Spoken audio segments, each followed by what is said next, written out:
یوفریزیا flu اور آنکھوں کے مسائل میں استعمال ہوتی ہے۔ فلو میں اس کی خاص علامت یہ ہے کہ اس کے نزلے سے آنکھیں سرخ ہو جاتی ہیں۔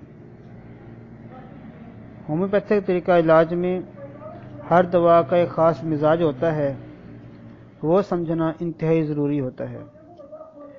یوفریزیا میں فلو جو ہوتا ہے وہ تیزابی ہوتا ہے اور اس کا اثر آنکھوں پر ہوتا ہے، جبکہ ایلیم سیپا میں بھی فلو تیزابی ہوتا ہے اور اس کا اثر گلے پر پڑتا ہے اور گلے میں بھی تکلیف شروع ہو جاتی ہے۔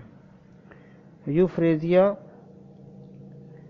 کی ایک خاص علامت یہ بھی ہے کہ اس کی مریض کو کھانسی بھی ہو جاتی ہے، اور یہ کھانسی اور فلو کی جو تکلیف ہے یہ رات کو بڑھ جاتی ہے۔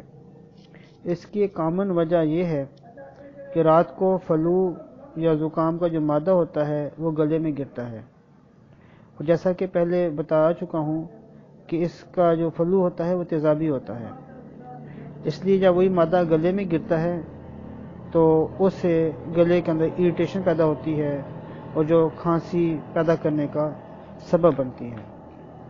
اور جبکہ ایلیم سیپا میں بھی نزلہ زکام کے ساتھ گلا جو ہے وہ ہر وقت پک جاتا ہے، درد ہوتا ہے اور وہ ہر وقت تکلیف رہتی ہے۔ تو اگر آنکھوں پہ اثر ہوگا تو یوفریزیا استعمال کروا دیں، اگر فلو کا اثر گلے پر زیادہ ہو رہا ہو اور کانوں پر ہو رہا ہو تو ایلیم سیپا 200 طاقت میں بہترین کام کرے گی۔ یوفریزیا کا اثر تھوڑے عرصے تک رہتا ہے، اس لیے ایکیوٹ کیسز میں یہ زیادہ فائدہ مند ہے۔ اس کے علاوہ یوفریزیا کے بارے میں یہ بھی بتایا جاتا ہے یہ جرمن میزلز میں بھی مفید ہے۔ جرمن میزلز کا جو آغاز ہوتا ہے وہ آنکھوں سے ہوتا ہے۔